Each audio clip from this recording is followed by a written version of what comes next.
प्रणम्य परमात्मानं सिद्धं त्रैलोक्यवन्दितं स्वाभाविक चिदानन्द स्वरूपं निर्मलाभ्ययम्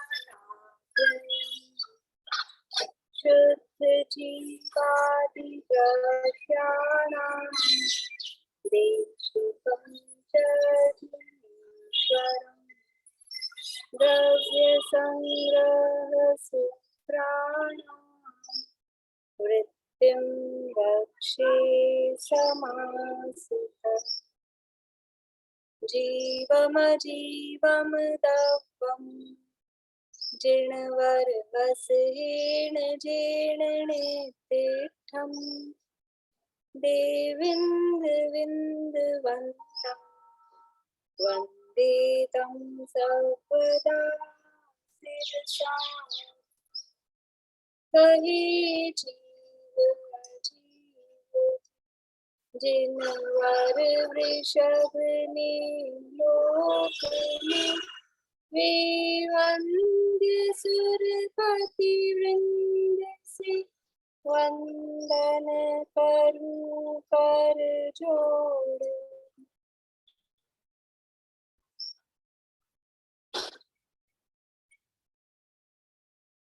गाथा पाठ करेंगे।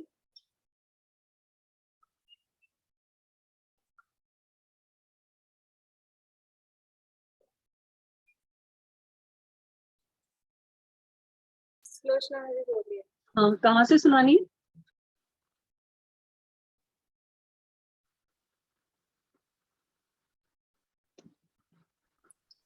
द्रव्य संग्रह नामक ये ग्रंथ है और इसके मोक्ष मार्ग अधिकार की चर्चा अपन कर रहे हैं। मोक्ष मार्ग अधिकार में मोक्ष मार्ग के 3 अवयव हैं, सम्यक दर्शन, सम्यक ज्ञान, सम्यक चारित्र। उनका वर्णन यहाँ पर किया जा रहा है। पहले तो कह दिया है कि मोक्ष मार्ग वास्तव में 3 नहीं है, इन तीनों में जो एक आत्मा है वही मोक्ष का कारण है, लेकिन व्यवहार से 3 भेद रूप मोक्ष मार्ग कहा गया है, तो उनका वर्णन यहाँ पर किया जा रहा है। पहले सम्यक दर्शन का वर्णन किया, फिर सम्यक ज्ञान का वर्णन किया और अब चारित्र का वर्णन कर रहे हैं। तो व्यवहार चारित्र का वर्णन 45वीं गाथा में किया। तो व्यवहार चारित्र क्या है कि अशुभ से निवृत्ति और शुभ में प्रवृत्ति। तो पहले तो उसके जो वो अशुभ से निवृत्ति और शुभ में प्रवृत्ति वो व्यवहार चारित्र है, वो व्रत समिति गुप्ति रूप है। तो पहले व्रतों की चर्चा की कि व्रत 2 प्रकार के हैं, एक देश व्रत रूप और एक सकल व्रत रूप। तो देश व्रतों की चर्चा 11 प्रतिमाओं के रूप में चर्चा की। उसके बाद में कल हमने देखा कि जो अशुभ से निवृत्ति क्या हुआ सुल्तान? हाँ, वो जो कल आपने जैसन आचार्य का बताया था ना, वो समझ नहीं आया था, थोड़ा सा दोबारा से रिपीट कर दो। हाँ, समझ नहीं आया था। वो है ना, आवाज थोड़ी रुक रुक के आ रही थी ना, समझ नहीं आया था वो। ठीक है, ये जो शब्द थे ना, मूल शब्द तो नहीं है, आज नहीं है, लेकिन यहाँ जो फिर क्या बताया, कल की इस बात पे चर्चा की कि जो अशुभ से निवृत्ति और शुभ में प्रवृत्ति, अशुभ से निवृत्ति यानी अशुभ से छूटा और शुभ में प्रवृत्त हुआ, उसे व्यवहार से चारित्र कहा है। वास्तव में वो चारित्र नहीं है, शुभ में प्रवृत्ति वो चारित्र नहीं है। चारित्र किसका नाम है? सम्यक चारित्र किसका नाम है? शुभ अशुभ दोनों से निवृत्त होने का नाम, वितराग भाव का नाम सम्यक चारित्र है। लेकिन यहाँ अशुभ से निवृत्ति और शुभ में प्रवृत्ति को ही चारित्र कह रहे हैं। तो कैसे कह रहे हैं कि व्यवहार न ऐसे कह रहे हैं। तो अब वो अशुभ किसे कहते हैं, अशुभ क्या क्या है, उसका स्वरूप यहाँ पे प्रवचन सार के आधार पे बताया था कि जिसका उपयोग विषय कषायों में मग्न है। 222 पर पेज है। जिसका उपयोग विषय कषायों में मग्न है, यानी जो उपयोग है ज्ञान दर्शन का व्यापार है वो विषयों में और कषायों में लीन है, उसमें मग्न है। विषय कषाय, विषय कसाओ गाढ़ो, उसमें अवगाढ़ है, लीन है, मग्न है। और दुश्रुति यानी विकथा। तो कहा था दुश्रुति क्या है, तो दुष्श्रुति बताने के लिए पहले सुश्रुति को बताया, फिर उससे विपरीत वो दुष्श्रुति है। तो सुश्रुति क्या है? तो सुश्रुति के लिए फिर से कहा कि दुष्श्रुति से विपरीत वो सुश्रुति है और उससे विपरीत वो दुष्श्रुति है। ऐसा प्रयोग कल वो अपन ने जो जयसेनाचार्य का पढ़ा था उसमें था। तो वास्तव में तो आत्मा में उपयोग लगा रहे वो तो है सुश्रुति, और उपयोग आत्मा से बाहर आया और कुछ सुनने में लगा हुआ है तो उसका नाम दुश्रुति, ऐसा यहाँ पर है। तो दुश्रुति यानी कि जो भी आत्मा में यानी आत्मा को छोड़कर अन्य जो भी शुद्धात्मा संबंधी बातों को छोड़कर अन्य कुछ भी जो सुना जा रहा है वो सब दुश्रुति के अंतर्गत लिया। फिर दुष्ट चित्त, चित्त का मतलब है मन। वो मन कहाँ लगा रहे? मन आत्मा में लगा रहे तो वो है अच्छा सुचित्त। दुष्ट चित्त नहीं है, वो सज्जन चित्त है, अच्छा चित्त है। हमारा चित्त यानी मन वो आत्मा में लगा रहे तो वो सुचित्त है। और वो मन आत्मा में नहीं लगा हुआ है, आत्मा को छोड़कर जहां भी बाहर में लगा हुआ है तो वो दुष्ट चित्त है। तो यहाँ पर वो आत्मा को छोड़कर बाहर कहाँ लगा हुआ है? तो उसमें वही लेना कि विकथाओं में लगा हुआ है, विषय कषायों में लगा हुआ है, संज्ञाओं आदि में लगा हुआ है, वो है दुष्ट चित्त। और दुष्ट गोष्ठी, दुष्ट गोष्ठी, गोष्ठी का मतलब है गोष्ठी करते हैं, गोष्ठी का मतलब है कुछ लोग बैठ के चर्चा वार्ता कर रहे हैं, तो उसका भाव ये हुआ संगति। किन लोगों के साथ अपनी संगति है? गोष्ठी चर्चा वार्ता किन लोगों के साथ में होती है? तो कैसी गोष्ठी है यानी किस तरह की संगति है कि वो भी दुष्ट। जो आत्मा की चर्चा वार्ता करते हैं उनके साथ जो संगति होती है वो तो सत्संगति है। और अगर आत्मा की चर्चा वार्ता नहीं कर रहे और फिर इसके अलावा जो भी संगति की जा रही है उसके अलावा, तो वो सब है दुष्ट गोष्ठी। फिर उग्र का अर्थ बताया था। उग्र का अर्थ है जो उपशम भाव से रहित पना है। आत्मा का स्वभाव ही उपशम भाव से सहित है, मतलब कषायों से रहित पना वो आत्मा का स्वभाव है। यहाँ उपशम भाव का अर्थ कषायों का दबना वाला अर्थ नहीं लेना। यहाँ उपशम भाव का अर्थ है कषायों से रहित वो आत्मा का स्वभाव है, और उस उपशम भाव से जो विपरीत है वो उग्र है। तो जो उग्रता है वो भी अशुभ अशुभ यानी असुहादो है, वो भी अशुभ प्रवृत्ति है, अशुभ उपयोग है और उन्मार्ग में तत्पर है। सन्मार्ग क्या है कि जो मोक्ष का मार्ग है वो सन्मार्ग है, और जो मोक्ष मार्ग से विपरीत है वो उन्मार्ग है। तो जो मोक्ष मार्ग से विपरीत है ऐसा यानी जो प्रवृत्ति, जो बातें, जो हमारी क्रियाएं हमको मोक्ष मार्ग से दूर ले जाती हैं, मोक्ष मार्ग से विमुख करती हैं, वो सब उन्मार्ग है। वो क्रिया भी हो सकती है, वो प्रवृत्ति भी हो सकती है, वो संगति भी हो सकती है, वो हमारा चित्त भी हो सकता है, वो कोई श्रुति मतलब सुनने के अर्थ में। और वैसे वहां का अर्थ क्या था कि वो जिनवाणी है वो सुश्रुति है, और जिनवाणी से जो विपरीत है वो दुश्रुति है। तो ये सब जो भी मोक्ष मार्ग से देवशास्त्र गुरु से अपने शुद्धात्मा के स्वरूप से जो कुछ भी विपरीत है वो सब दू है। तो वो चाहे चित्त हो, चाहे संगति हो, चाहे श्रुति हो, चाहे मार्ग हो, वो सब दू है। उन्मार्ग है, दुश्रुति है, दुश्चित्त है, दुष्ट गोष्ठी है। तो ये सब वो क्या है? अशुभ उपयोग है। मतलब क्या है कि उपयोग जहां भी कहीं, वैसे तो अपन समझते हैं अशुभ का मतलब क्या है, पाप। पाप क्रियाओं में उपयोग लगा हुआ है वो अशुभ है। तो पाप क्रियाएं क्या है, शुभ क्या है और अशुभ क्या है? शुभ की भी गाथा वहां प्रवचन सार में उससे पहले दी है कि जीवों के प्रति दया का भाव, देवशास्त्र गुरु के प्रति भक्ति का भाव।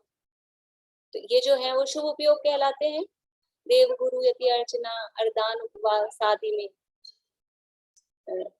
लीन जो उपयोग वही शुभ उपयोग है। इस तरह की गाथा है। इसके आसपास ये इससे पहले है या इसके बाद में शुभ उपयोग।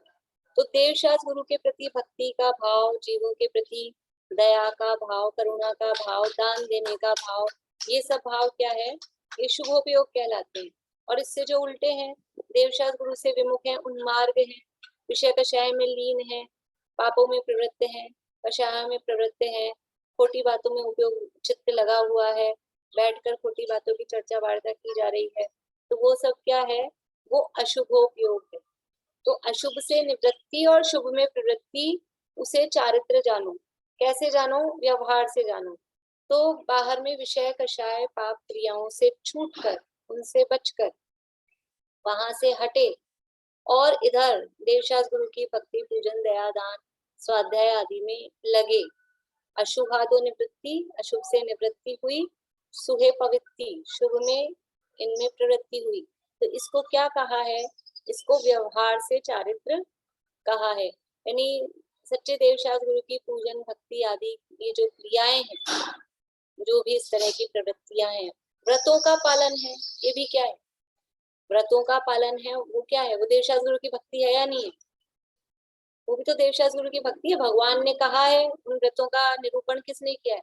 भगवान ने कहा है, जिनवाणी में कहा गया है, तो उसका हम पालन कर रहे हैं, उसको फॉलो कर रहे हैं जीवन में, वो उनकी भक्ति है।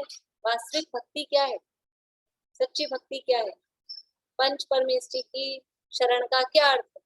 शरण में गए उनकी भक्ति करें, क्या अर्थ है पंच परमेष्टि की शरण का? बोले देखो।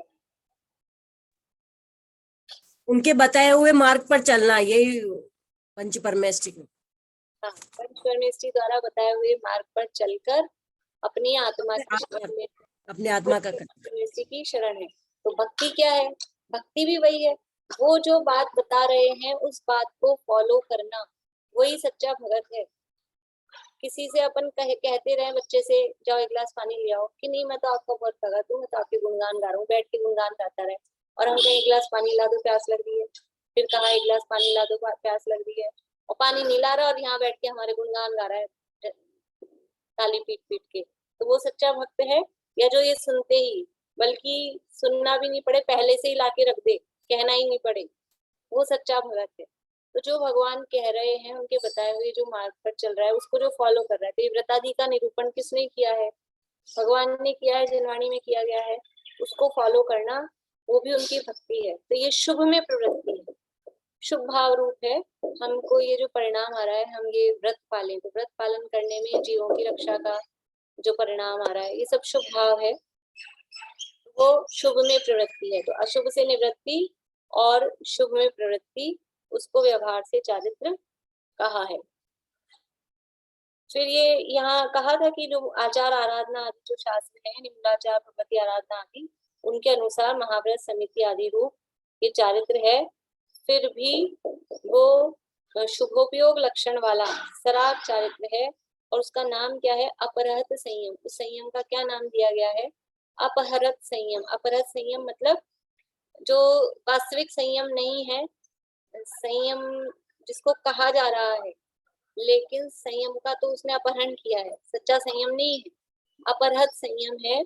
और वो अपहरत संयम नामक शुभोपयोग लक्षण युक्त सराग चारित्र है। सराग चारित्र का दूसरा नाम क्या है? अपहरत संयम। और उसका लक्षण क्या है? उसका लक्षण है शुभोपयोग। उसको यहाँ पर सराग चारित्र कहा है। और सराग चारित्र कहो, व्यवहार चारित्र कहो, एक ही बात है। अपहरत संयम कहो, व्यवहार चारित्र कहो, सराग चारित्र कहो, शुभोपयोग लक्षण वाला कहो, वो सब एक अर्थ है। तो अब ये जो सराग चारित्र है, इस सराग चारित्र में न लगा रहे हैं कि इसको चारित्र किस अपेक्षा से कह रहे हैं। तो एक तो उपचरित असद्भुत व्यवहार ऐसे कह रहे हैं, और एक अशुद्ध निश्चय ऐसे कह रहे हैं। अशुद्ध निश्चय ने भी व्यवहार है, और उपचरित असद्भुत तो व्यवहार है ही है। तो 5 इंद्रियों के विषय आदि का त्याग हुआ, वो उपचरित असद्भुत व्यवहार ऐसे त्याग है, क्योंकि 5 इंद्रियों के विषय हैं, वो भिन्न क्षेत्रवर्ती हैं, तो उनका ग्रहण करना कहो, वो भी उपचरित असद्भुत में ऐसे होता है, और उनका त्याग करना कहो, वो भी उपचरित असद्भुत व्यवहार में से होता है। ये उपचरित असद्भुत व्यवहार में से है। और अंतरंग में जो रागादि का त्याग है, रागादि भावों का त्याग किया, एक्चुअल में विषय भोग का त्याग होता है कि उसके प्रति राग का त्याग होता है। हमने ये विषय भोग, हमने रात्रि भोजन छोड़ा, हमने जमीकंद छोड़ा, तो उन विषयों को छोड़ा है, तो उनके प्रति राग को छोड़ा है। तो हमने ये राग को छोड़ा है। तो हम जो ये कहते हैं हमने रात्रि भोजन का त्याग किया है, हमने जमीकंद का त्याग किया है, ये जो कहना है, ये कहना है तो उपचरित असद्भुत व्यवहार में से है। और वास्तव में क्या हुआ है, वास्तव में उनके प्रति राग जो था हमको, उस राग का त्याग हुआ है। तो वास्तव में कह रहे हैं ना, मतलब निश्चय से। लेकिन निश्चय मतलब कौन सा निश्चय, या शुद्ध निश्चय से, क्योंकि राग भी वास्तव में तो जीव का नहीं है ना, परम शुद्ध निश्चय नहीं की अपेक्षा से देखा जाएगा तो जीव उस राग का भी करता नहीं है, वो राग भी जीव का स्वरूप नहीं है। इसलिए अशुद्ध निश्चय से वो जो अंतरंग में रागादि का त्याग है, वो अशुद्ध निश्चय से चारित्र है। इस प्रकार मैं विभाग जानना। इस प्रकार निश्चय चारित्र के साधक व्यवहार चारित्र का व्याख्यान किया। इस प्रकार से जो निश्चय चारित्र है, उस निश्चय चारित्र का साधक, साधक मतलब उसको वो प्राप्त करने की इच्छा, यानी जो व्यवहार चारित्र है वो प्राप्त किसको करा रहा है, वो साधना किसकी कर रहा है, वो निश्चय चारित्र की, जो असली चारित्र है। अब असली चारित्र क्या है, असली चारित्र वो यहाँ बता रहे हैं। असली ये तो कहा शुभोपयोग को चारित्र, और असली चारित्र क्या है, वो शुभ अशुभ दोनों से रहित वितराग भाव, वो वास्तव में चारित्र है। तो ये जो शुभोपयोग है, ये उस वितराग भाव का साधक है। कौन सा शुभोपयोग, वो व्यवहार चारित्र नाम पाएगा इन नयों से भी। कौन सा शुभोपयोग, कि जो शुभोपयोग उस शुद्ध भाव को प्राप्त करने में लगा हुआ है, जो शुभोपयोग वितराग भाव को प्राप्त करने में लगा हुआ है, वो शुभोपयोग तो व्यवहार चारित्र नाम प्राप्त करेगा। लेकिन अगर वो वितराग भाव को प्राप्त करने में नहीं लगा हुआ है, तो वो व्यवहार से भी फिर उसको चारित्र नहीं कहेंगे। अब यहाँ पर ये जो व्यवहार चारित्र जिसको से जो साध्य है, यानी व्यवहार चारित्र जिसको प्राप्त करने में लगा हुआ है, ऐसे निश्चय चारित्र का निरूपण अब यहाँ पर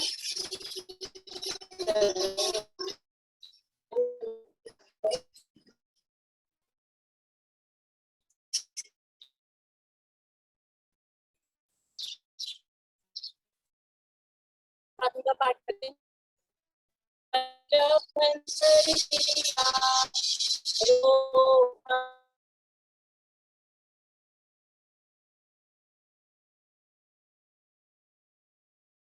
परमं संचारितम्।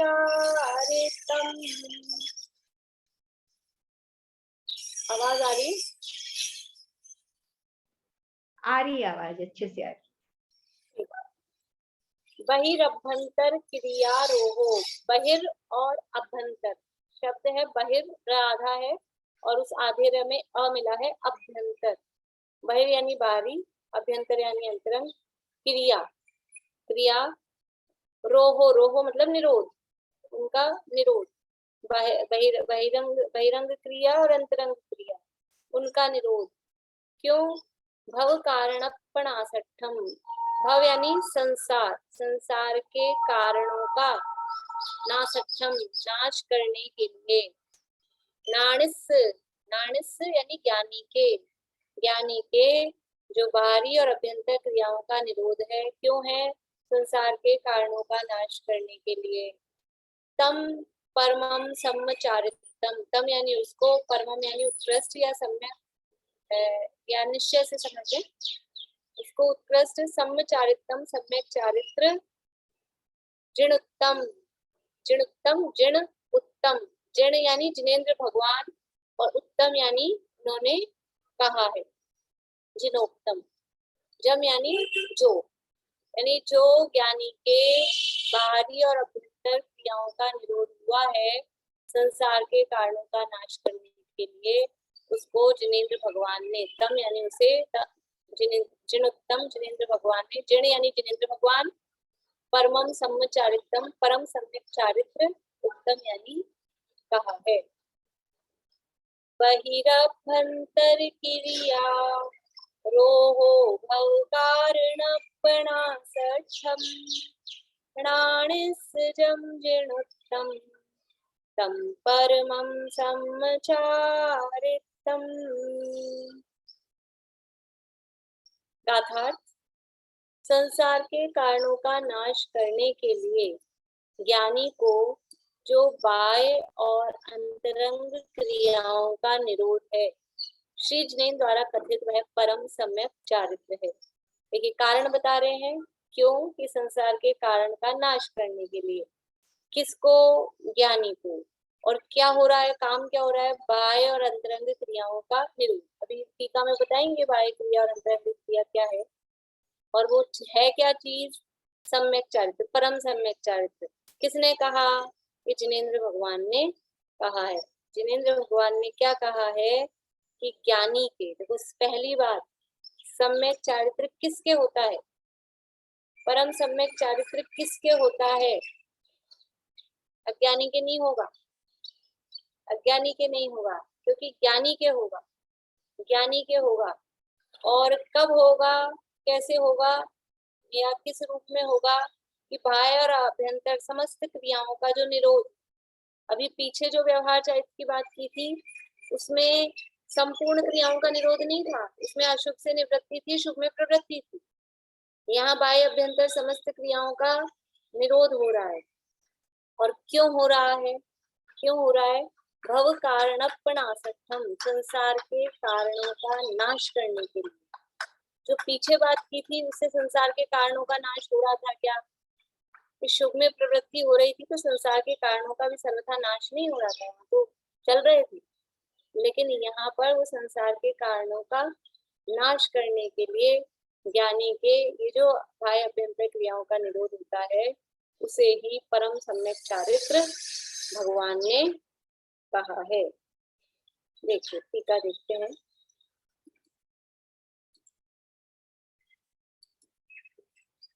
तम, पेज नंबर है 223।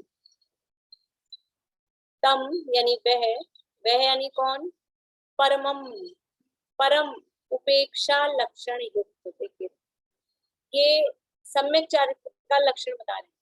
पीछे कहा था अपरत संयम, और यहाँ पर उसका उपेक्षा लक्षण बता रहे हैं। इसको उपेक्षा संयम भी कहते हैं। परम उपेक्षा लक्षण युक्त। उपेक्षा का अर्थ क्या होता है? उपेक्षा, उपेक्षा कर रहे हैं, मैं आपकी उपेक्षा कर रही हूँ, आप मेरी उपेक्षा कर रहे हैं। उपेक्षा मतलब हम कैसे अर्थ में लेते हैं उपेक्षा शब्द को? बिल्कुल कि उपेक्षा कर रहे हैं, नेग्लेक्ट कर रहे हैं, ध्यान नहीं दे रहे, ऐसा अर्थ में हम उपेक्षा शब्द ले रहे हैं। यहाँ उपेक्षा शब्द का क्या अर्थ लेना है? बोलिए भारती। उपेक्षा मैंने किसी का क्रिटिसाइज करना वो नहीं, क्रिटिसाइज तो नहीं, किसी को उपेक्षा करना, मैंने किसी को, हमको कुछ पसंद नहीं आ रहा उसकी उपेक्षा कर रहे हैं ऐसे। हाँ, क्रिटिसाइज में तो मतलब उसकी आलोचना बुराई करना, मतलब वो भी हाँ। आती है। यहाँ उपेक्षा मतलब है ध्यान नहीं देना, नेग्लेक्ट करना, पसंद नहीं आ रहा, उपेक्षा कर रहे हैं उसकी बात को। नेग्लेक्ट करने के अर्थ में उपेक्षा हम जनरली लेते हैं। बिना किसी अपेक्षा की उपेक्षा सही है, स्वयं से, बिना किसी अपेक्षा। अभी यहाँ वाला अर्थ बता रहे हैं कि जनरल लोक में जो अर्थ चले? यहाँ वाला, लोक वाला तो इग्नोर। तो लोक में तो उपेक्षा शब्द इसी अर्थ में चलता है कि नेग्लेक्ट कर रहे हैं, हमको पसंद नहीं आ रहा है, हम उस पर ध्यान नहीं देते हैं, उस अर्थ में होता है। यहाँ पे तो शुभोपयोग को भी उपेक्षा रूप से ग्रहण किया है ज्ञानी ने। यहाँ पर करना निरोध, नहीं चाहते हैं अभी शुभोपयोग। मैं यहाँ का अर्थ नहीं पूछ रही हूँ, मैं तो लोक में जो अर्थ चल रहा है ना वही। अवहेलना, लोक में अवहेलना बोलेंगे उसे। हाँ, बोलिए वर्षा। यहाँ पर तो निरोध होगा ना, किसका? ये उपेक्षा का अर्थ। उपेक्षा का अर्थ निरोध है। उपेक्षा का अर्थ निरोध। देखिए अभी यहाँ का अर्थ नहीं पूछ रही हूँ, यहाँ का तो अपन करेंगे चर्चा। दुनिया में जनरली अपन उपेक्षा शब्द किस अर्थ में यूज लेते हैं? उपेक्षा मतलब है दूसरे का हम उसको नेग्लेक्ट कर रहे हैं, उसकी अवहेलना कर रहे हैं, उस पर ध्यान नहीं दे रहे हैं। सामने खड़ा है, वो कुछ कह रहा है, फिर भी हम ध्यान नहीं दे रहे हैं, इसका नाम उपेक्षा होता है। तो ये परम उपेक्षा लक्षण, तम यानी वह, वह यानी कौन? की परमम, परम उपेक्षा लक्षण। यहाँ उपेक्षा लक्षण का अर्थ है, उपेक्षा का अर्थ है ना राग न द्वेष। ये यहाँ उपेक्षा का अर्थ है। उपेक्षा मतलब देखो, या तो किसी से राग हो या फिर किसी से द्वेष हो, तो या जो दुनिया में उपेक्षा होती है तो द्वेष रूप है।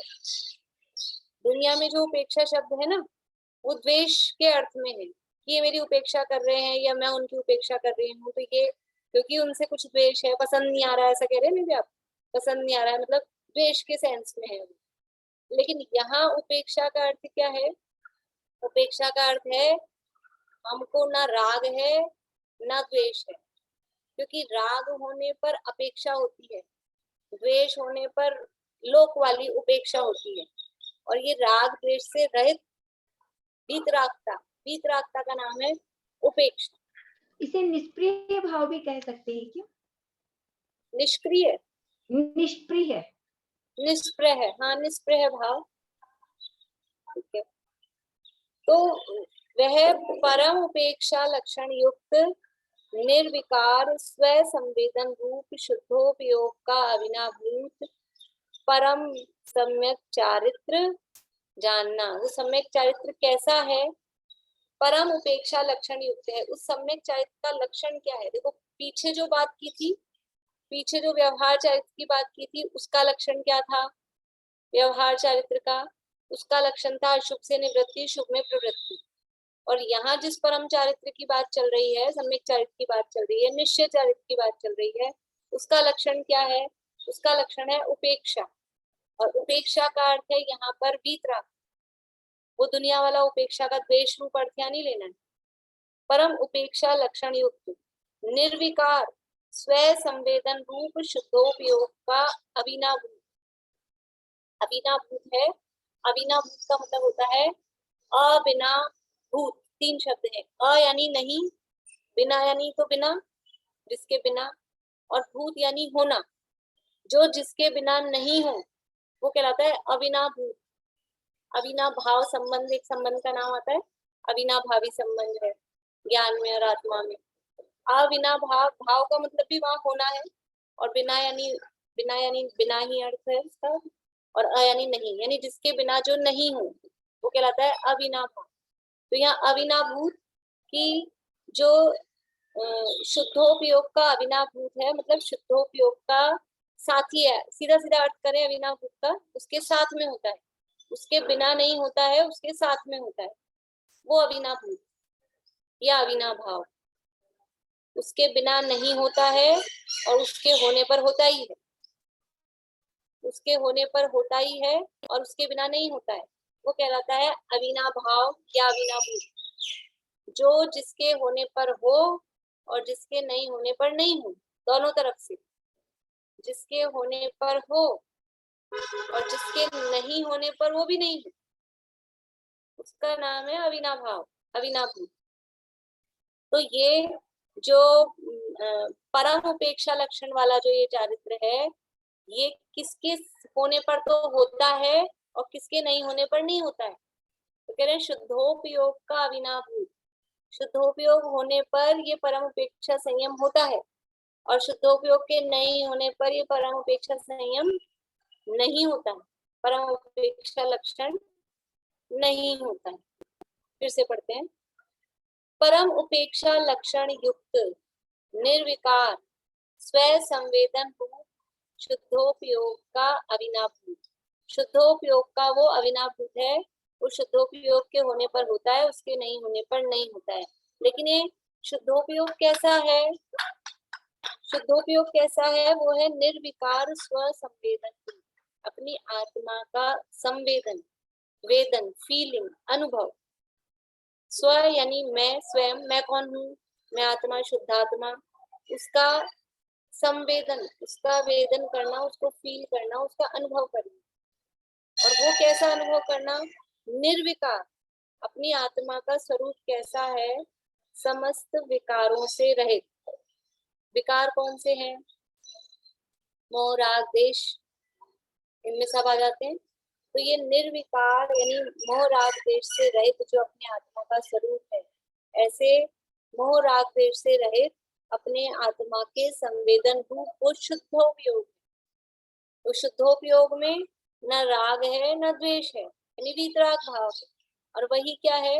उपेक्षा लक्षण युक्त है, कि बाहर में किसी से कोई अपेक्षा नहीं है। देखो हमें किसी से कोई अपेक्षा नहीं है, उसी का नाम यहाँ उपेक्षा दिया है। अपेक्षा नहीं है, और अपेक्षा मतलब राग रूप भी अपेक्षा नहीं है, द्वेष रूप भी हमें किसी से कोई अपेक्षा नहीं, वो यहाँ उपेक्षा है। तो वह परम उपेक्षा लक्षण युक्त निर्विकार स्व संवेदन रूप शुद्धोपयोग का अविनाभूत परम सम्यक चारित्र जानना। परम शब्द का अर्थ इतना किया, परम शब्द का अर्थ क्या है कि परम उपेक्षा लक्षण युक्त, परम उपेक्षा लक्षण से सहित यानी परम वीतरागता सहित और निर्विकार स्व संवेदन रूप शुद्धोपयोग के साथ में। ये वीतरागता कब होती है ऐसी कि शुद्धोपयोग के साथ। शुद्धोपयोग कब होता है? वो स्व संवेदन स्वरूप है, स्व संवेदन होता है तो शुद्धोपयोग होता है, और वो शुद्धोपयोग की दशा है वो वीतरागता रूप दशा है, उपेक्षा लक्षण वाली वो दशा है, उसका नाम परम सम्यक चारित्र जानना। यानी व्यवहार चारित्र है वो अशुभ से निवृत्ति और शुभ में प्रवृत्ति रूप है, वो शुभोपयोग रूप है। और ये जो निश्चय चारित्र है ये शुभ अशुभ दोनों से रहित, क्योंकि निर्विकार कहा है, परम उपेक्षा लक्षण युक्त कहा है, शुद्धोपयोग का अनुभव अविनाभूत कहा है। शुद्धोपयोग कब होता है? शुद्धोपयोग कब होता है? जब अशुभ से निवृत्ति होती है और शुभ में प्रवृत्ति होती है, तब शुद्धोपयोग होता है कि नहीं? वो तो शुभ में प्रवृत्ति हो रही है, उपयोग एक समय में एक ही होगा, या तो अशुभोपयोग हो या शुभोपयोग हो या शुद्धोपयोग हो। उपयोग की बात चल रही है अभी वो दो धाराओं वाली बात नहीं समझना। तो अगर अशुभ में है तो शुभ में नहीं है, शुद्ध में भी नहीं है, तो अशुभ से निवृत्ति कराई और कहाँ आ गया? शुभ में आ गया। तो अशुभ में भी नहीं है लेकिन शुद्ध में भी नहीं है, वो शुभ में है, वो व्यवहार चारित्र है। और अब ये निश्चय परम चारित्र क्या है कि अशुभ में भी नहीं हो शुभ में भी नहीं हो, तब जाके इसमें पहुंचेगा ना। तो शुभ अशुभ दोनों से निवृत्ति, जिन पुण्य पाप नहीं कीना आत्म अनुभव चित दीना। पुण्य पाप शुभ अशुभ दोनों से रहित और निर्विकार स्व संवेदन रूप शुद्धोपयोग लक्षण वाला। तो आत्म अनुभव अपने आत्मा के अनुभव में लीन है, निर्विकार स्व संवेदन में से युक्त है, ऐसा जो शुद्धोपयोग है उसका अविनाभूत, उसके साथ में होने वाला, उसके साथ में रहने वाला वह परम सम्यक चारित्र जानना। वह क्या? तम यानी कह दिया वह परम। अब वो कैसा है वह परम सम्यचारितम? तो वो कैसा है कि बहिर्भ्यंतर क्रिया रोगो, बहिर्भ्यंतर क्रिया रोगो, निष्क्रिय नित्य निरंजन विशुद्ध ज्ञान दर्शन स्वभावी, निज आत्मा से प्रतिपक्ष भूत क्रिया व्यापार का, जो क्रिया व्यापार बाह्य में वचन और काया के शुभाशुभ व्यापार रूप है और अंतरंग में मन के शुभाशुभ विकल्प रूप है, उसका निरोध अर्थात त्याग वह परम सम्यक चारित्र है। वो कह रहे परम सम्यक चारित्र जानना। अभी किसको जानना? कि बहिर्भ्यंतर क्रिया रोगो, कि जो बाहरी और अभ्यंतर क्रियाओं का निरोध यानी उनका त्याग है। तो बाह्य क्रियाएं क्या है और अभ्यंतर क्रिया क्या है? बाह्य क्या है और अभ्यंतर क्या है? जो क्रिया होती है मन वचन काय के माध्यम से, क्रिया होने के सोर्सेस क्या है? काय वांग मन है, मन वचन काय की क्रिया होती है। तो अब इससे बाह्य क्रिया क्या है और अभ्यंतर क्रिया क्या है? तो बाहर में क्या है? काया का संपर्क बाहर में होता है, वचनों का संपर्क भी बाहर से होता है। वचन तो बाहर से जोड़ने का काम करते हैं ना, शब्द नहीं हो तो दूसरे से हमारा जुड़ान कैसे हो? तो वचन भी बाहर में होते हैं और शरीर की जो क्रियाएं हैं वो भी बाहर में होती है। तो वो तो है बहिर्क्रिया। और मन के जो विकल्प चलते हैं वो अंदर ही अंदर चलते हैं, उसको कहा अभ्यंतर क्रिया। देखिए क्या कह रहे हैं? निष्क्रिय नित्य निरंजन विशुद्ध ज्ञान दर्शन स्वभावी निजात्मा से प्रतिपक्ष भूत क्रिया व्यापार का, यानी क्रिया का निरोध बताना है। वो क्रिया व्यापार कैसा है? क्रिया व्यापार मतलब, व्यापार का मतलब है वो जो चल रहा है ना कार्य, उसको व्यापार शब्द के अर्थ में बोलते हैं। व्यापार का मतलब होता है प्रोसेस, चल रहा है। व्यापार किसे कहते हैं? बिजनेस। कि कुछ काम हो रहा है ना, कुछ लेना खरीदना बेचना, ये वो जो चलता रहता है उसे बिजनेस व्यापार कहते हैं। तो यहाँ भी व्यापार मतलब क्रिया मन वचन काया के माध्यम से जो भी कुछ चलता रहता है वो क्रिया व्यापार। लेकिन वो किससे प्रतिपक्षभूत यानी किससे अपोजिट है? प्रतिपक्षभूत मतलब अपोजिट है, उससे विपरीत लक्षण वाली है। तो निष्क्रिय नित्य निरंजन विशुद्ध ज्ञान दर्शन स्वभावी निरात्मा अपनी आत्मा से विपरीत है। ये जो क्रिया व्यापार है, मन वचन काया की क्रिया का जो व्यापार चल रहा है ये विपरीत है। किससे विपरीत है? अपनी आत्मा से। और आत्मा कैसा है? निष्क्रिय। देखो जिससे विपरीत बताना होता है उसी तरह के विशेषण लगाए जाते हैं। यहाँ बात चल रही है क्रिया की, बहिर्क्रिया अभ्यंतर क्रिया। तो आत्मा का स्वभाव कैसा है? आत्मा का स्वभाव निष्क्रिय है, क्रिया है ही नहीं। आत्मा निष्क्रिय है कि सक्रिय है? कितने द्रव्य निष्क्रिय है? कितने द्रव्य निष्क्रिय हैं? संख्या में बताना है आपको। 6 द्रव्य हैं। 6 में से कितने निष्क्रिय हैं? ऐसे आपको 1 2 3 4 5 6 उंगली से बताना है। 5 4 4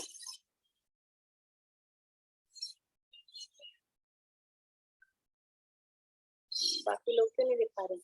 5 द्रव्य निष्क्रिय हैं। अपन ने पढ़ा है 5वां अध्याय। निष्क्रिय का मतलब क्या है? यहाँ क्रिया का अर्थ होता है, क्रिया के 2 अर्थ हैं। आपको पहले पूछना चाहिए निष्क्रिय का अर्थ कौन सा पूछ रहे हो आप? कौन सा वाला निष्क्रिय का अर्थ पूछ रहे हो? कोई बात नहीं, लेकिन जो निष्क्रिय का पहला अर्थ है, पहला अर्थ क्या है? क्षेत्र से क्षेत्रांतर रूप क्रिया, वो क्रिया का अर्थ मान लिया। तो कितने द्रव्य क्रियाशील हैं, कितने द्रव्य निष्क्रिय हैं? तो क्रियाशील 2 द्रव्य, जीव और उद्गल, क्षेत्र से क्षेत्रांतर रूप क्रिया वो करते हैं। और बाकी के 4 धर्म धर्म आकाश काल वो है निष्क्रिय। तो 4 द्रव्य निष्क्रिय हैं और 2 द्रव्य सक्रिय है। यहाँ कह रहे हैं निष्क्रिय, तो धात्मा कैसा है? निष्क्रिय। यहाँ वो कह रहे हैं निष्क्रिय है। तो दूसरा वाला अर्थ देखते हैं, कहीं वो लग जाए। दूसरा अर्थ क्या है क्रिया का? दूसरा का अर्थ है परिणमन करना। क्रिया का दूसरा अर्थ है परिणमन। पहला अर्थ क्या किया क्रिया का?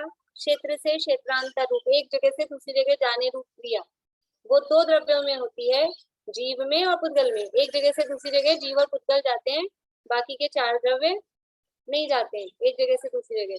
धर्म धर्म पूरे लोक में फैले हैं, आकाश तो लोकालोक में सब में फैला है, काल भी पूरे लोक में फैला, जाएगा कहाँ? जाने को जगह ही नहीं है उनको, फैले हैं पूरे, फैल के बैठे हैं, इसलिए वो तो निष्क्रिय है 4। दूसरा अर्थ क्रिया का, दूसरा अर्थ क्रिया का अर्थ है परिणमन। क्रिया का अर्थ क्या है? परिणमन। तो अब बताना है जब क्रिया का अर्थ हम परिणमन करेंगे तो कितने द्रव्य निष्क्रिय हैं, कितने द्रव्य सक्रिय हैं? मतलब निष्क्रिय में बताना है कितने द्रव्य निष्क्रिय हैं। जब क्रिया का अर्थ परिणमन करेंगे तो कितने द्रव्य निष्क्रिय होंगे? 6 द्रव्य निष्क्रिय होंगे क्रिया का अर्थ परिणमन करेंगे। अभी निष्क्रिय पूछ रही हूँ मैं, सक्रिय नहीं पूछ रही हूँ। 0 होगा ना? सारे ही द्रव्य परिणमन करते हैं कि नहीं करते हैं? सारे ही द्रव्य परिणमन करते हैं ना, तो कोई भी द्रव्य निष्क्रिय नहीं है। पुण्यमांटी रुकिए 1 मिनट। जब क्रिया का अर्थ परिणमन करते हैं तो कितने द्रव्य निष्क्रिय हैं? कि कोई भी द्रव्य निष्क्रिय नहीं है, सभी द्रव्यों में परिणमन होता है ना, उस अपेक्षा से सारे ही सक्रिय हैं। अभी उस एक अपेक्षा से, उस अपेक्षा से भी सारे सक्रिय हैं, दूसरी अपेक्षा से तो जीव सक्रिय है, निष्क्रिय नहीं है। और पहली अपेक्षा से भी जीव सक्रिय क्रियावान ही है, उस अपेक्षा भी निष्क्रिय नहीं है। दोनों अर्थ हमने लगाए जीव पे, तो जीव तो क्रियावान ही सिद्ध हुआ। यहाँ क्या कह रहे हैं? निष्क्रिय नित्य निरंजन विशुद्ध ज्ञान दर्शन स्वभावी निरात्मा। यहाँ कह रहे हैं निष्क्रिय है, यहाँ कह रहे हैं निष्क्रिय है। तो यहाँ कौन सी क्रिया है? यहाँ निष्क्रिय का अर्थ क्या है?